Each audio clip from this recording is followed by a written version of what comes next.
ধন্যবাদ জানাচ্ছি মাননীয় প্রধানমন্ত্রীকে, যিনি তার দূরদর্শী নেতৃত্বের মাধ্যমে বাংলাদেশে স্বৈরাচার বিরোধী যে লম্বা সময়ের আন্দোলন, সেই আন্দোলনকে নেতৃত্ব দিয়েছেন এবং অত্যন্ত বিচক্ষণতার সাথে অতীতের সব জঞ্জালগুলো এড়িয়ে সামনের দিকে বাংলাদেশকে নেতৃত্ব দিয়ে যাচ্ছেন। আমি কৃতজ্ঞতা প্রকাশ করছি এবং গভীর শ্রদ্ধার সাথে স্মরণ করছি ৭১-এর মুক্তিযুদ্ধের বীর শহীদদেরকে এবং জুলাই আন্দোলনের যারা শহীদ হয়েছেন, যারা জুলাই আন্দোলনে আহত হয়েছেন, যারা পঙ্গুত্ব বরণ করেছেন এবং যারা জুলাই যুদ্ধে অংশগ্রহণ করেছেন, তাদের সবার প্রতি আমি শ্রদ্ধা জানাচ্ছি। মাননীয় স্পিকার, আমরা নতুন সংসদে এসেছি, আমাদের অনেক সদস্যই নতুন করে সংসদে এসেছেন। আমরা হয়তোবা দু একটি ভুল কথা বলতে পারি, আপনি ক্ষমা সুন্দর দৃষ্টিতে দেখবেন। প্রথম দিকে ঠিকই ছিল, কয়েকদিন যাবৎ খুব একটা অস্থিরতা লক্ষ্য করছি আমাদের মাননীয় বিরোধী দলের সদস্যদের মধ্যে। আমি খোঁজার চেষ্টা করেছি যে কী কারণে এই অস্থিরতা। আমি একটি জিনিস খুঁজে পেয়েছি, অস্থিরতার কারণটি হলো 111-এর যে তত্ত্বাবধায়ক সরকার ছিল, সেই সরকারটি সবাই জানেন সেনা সমর্থিত তত্ত্বাবধায়ক সরকার বলা হতো।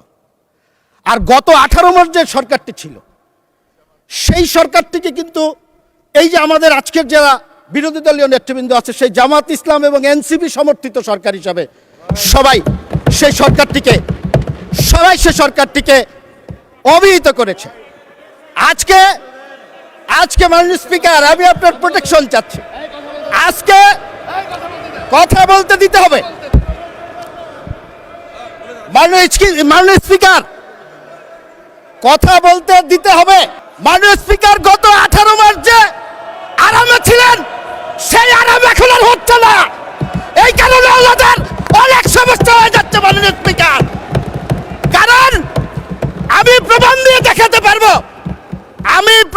দেখাতে পারবো বৈষম্য বিরোধী ছাত্র আন্দোলনের একজন নেতা, তার বক্তব্য আছে, সে একজনের সাথে গল্প করছে, বলছে যেইভাবে আমরা কাটিয়েছি, মঞ্চে আছে প্রধান উপদেষ্টার বাসায় ঢুকে গিয়েছি, মঞ্চে আছে তার বেডরুমে ঢুকে গিয়েছি, মঞ্চে আছে সচিবের রুমে ঢুকে গিয়েছি। এখন তো আর সেই সুবিধা পাওয়া যাচ্ছে না মাননীয় স্পিকার। সমস্যাটা মাননীয় স্পিকার এই জন্যই। আমি একটি কথা বলতে চাই আরেকটি বিষয়ে। জুলাই আন্দোলন নিয়ে কথা হয়েছে, এখানে আমি অন্ততপক্ষে 3 জন সংসদ সদস্য বক্তব্য দিয়েছেন, রেকর্ড আছে আপনার কাছে। একজন বলেছে 844 জন শহীদ হয়েছেন, একজন বলেছে 1000-এর উপরে শহীদ হয়েছেন, একজন বলেছেন 1400 শহীদ হয়েছেন। মাননীয় স্পিকার, আমি যতটুকু পড়াশোনা করে দেখেছি, স্বাস্থ্য মন্ত্রণালয় বিভিন্ন হসপিটালের সূত্রে পাওয়া তথ্যের ভিত্তিতে প্রথমে বলেছিল 1400 অধিক শহীদ হয়েছে এবং এটা জাতিসংঘের সংস্থা বলার চেষ্টা করেছেন। পরবর্তীতে মুক্তিযোদ্ধা মন্ত্রণালয় একটি গেজেট প্রকাশ করেছেন, সেই গেজেটটিতে অতীতের গেজেট বাতিল করে 844 জনের একটি চূড়ান্ত তালিকা প্রকাশ করেছেন। এখন সমস্যাটার জায়গা কোন জায়গাটায়? আমি একটি কথা আপনাদেরকে বলতে চাই, একটি উদ্ধৃতি দিয়েই বলতে চাই। আমার মাননীয় বিরোধী দলের নেতা, আমি ওনাকে খুবই পছন্দ করি, খুব সুন্দর কথা বলেন, আদবের সাথে কথা বলেন, ওনার অঙ্গভঙ্গি, ভাষা ব্যবহারের যে বিষয়টি, সেটি অনুকরণ করার মতো। আমার সাথে যতদিন দেখা হয়েছে লবিতে, আমি ওনাকে সালাম দিয়েছেন, আমাকে হয়তো উনি ব্যক্তিগতভাবে চেনেন না, বাট আমি ওনাকে খুবই পছন্দ করি। কিন্তু গত 14 এপ্রিল 2026 তারিখে একটি অনুষ্ঠানে উনি বলেছেন, আমি তাকে দোষারোপ করছি না, আমি যা জানার জন্য মাননীয় স্পিকার আপনার মাধ্যমে, উনি বলেছেন প্রোগ্রামটিতে, আমি পত্রিকার রিপোর্ট দেখে বলছি, আমি দেখাতে পারবো, 14 এপ্রিল 2026 1400 শহীদের মধ্যে 1200 শহীদের বাসায় যাওয়ার সৌভাগ্য আমার হয়েছে। এখন মাননীয় স্পিকার, সরকারি গেজেট 844 জনের, উনি 1400-র মধ্যে 1200-র বাসায় কিভাবে গেল, এটা তো আমি বুঝতে পারতেছি। এখন আমরা সংখ্যাটা জানতে চাই। উনি যদি যেয়ে থাকেন কোনো আপত্তি নেই, আলহামদুলিল্লাহ, কিন্তু আমরা প্রকৃত সংখ্যাটা জানতে চাই। আজকে জুলাই আন্দোলন হয়েছে 1 বছর 2 বছর হয় নাই, এখনই স্মৃতির বিস্মৃতিতে অনেক কিছু হারিয়ে যদি যায়, 10 বছর 20 বছর পরে এই ইতিহাস বিকৃতি কোথায় গিয়ে পৌঁছবে? মুক্তিযুদ্ধকে নিয়ে যে ধরনের একটি ব্যবসা, এই মুক্তিযুদ্ধের চেতনা নিয়ে যে ব্যবসা আমরা দেখেছি গত 54 বছর, আমরা চাই না এই প্রজন্মের যারা আছি এই জুলাইকে কেন্দ্র করে নতুন করে ব্যবসা শুরু হোক। এই ব্যবসা বন্ধ করার জন্য প্রকৃত ইতিহাস, কতজন শহীদ হয়েছে, তাদের রাজনৈতিক পরিচয় কি আমরা জানতে চাই। আমরা তো রাজনৈতিক পরিচয়ের কথা বলেছি, এবং উনি আরেকটি কথা বলেছেন, আমার মাননীয় বিরোধী দলীয় নেতা, শহীদরা সবাই শিক্ষিত ছাত্র বা রাজনীতিবিদ নয়, তারা খেটে খাওয়া মানুষ, সাধারণ মানুষ। ভালো কথা, কিন্তু এই শহীদদের একটি বড় অংশ আমরা সবার অবদানকে স্বীকার করি, কিন্তু এই শহীদদের বড় অংশ তো রাজনীতিবিদদের আহ্বানে এখানে শরিক হয়েছেন।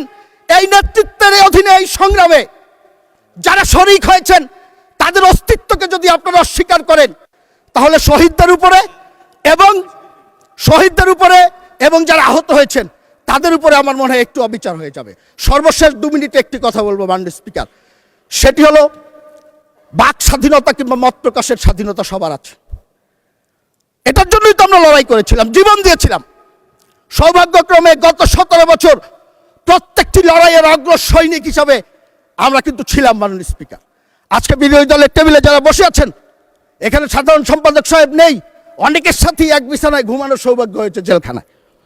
তো সেই জন্য বলতে চাই, আমরা বাক স্বাধীনতায় বিশ্বাস করি। আপনি সরকারের সমালোচনা করবেন, সরকার ভুল করলে বলবেন, সমালোচনা করবেন, কার্টুন করবেন, কিন্তু আমার নেত্রী মারা গেছেন, তাকে উদ্দেশ্য করে যদি আপনাদের কর্মীরা কোনো অশালীন বক্তব্য দেয়, আবার প্রধানমন্ত্রী আছেন, তার অবশ্যই সমালোচনা করা যাবে, সেটি নিয়মের মধ্যে করেন। ব্যক্তিগতভাবে, পারিবারিকভাবে আমাদের পরিবারের সদস্যদের বিরুদ্ধে যদি এইভাবে কুচ্চারটনা করা হয়, সেটি কিন্তু আমাদের জন্য দুঃখজনক। এবং একটি কথা বলবো, সেটি হলো যারা এই কুচ্চারটনা করেছে, আপনারা এখানে অনেক সুন্দর সুন্দর কথা বলবেন, আমরাও শুনতে চাই, আমরাও কাজ করতে চাই আপনাদের সাথে, কিন্তু যারা কুচ্চারটনা করেছেন আমরা তো দেখলাম আপনারা তাদেরকে পুরস্কৃত করেছেন। আপনারা পুরস্কৃত করেছেন যিনি কুচ্চারটনা করেছেন, অশ্লীল মন্তব্য করেছেন, তার পরিবারের সদস্যকে আপনারা সংসদ সদস্য করেছেন। কি প্রমাণ করতে চান আপনারা? কি দেখাতে চান আপনারা? আমরা এখনো বলবো, একসাথে কাজ করতে চাই, আপনাদের সাথে কাজ করতে চাই। যে স্বপ্ন নিয়ে 24 জুলাই অভ্যুত্থান হয়েছে, সেই অভ্যুত্থানের চেতনাকে বুকে ধারণ করে আপনাদের সাথে সরকারি এবং বিরোধী দল একসাথে কাজ করতে চাই।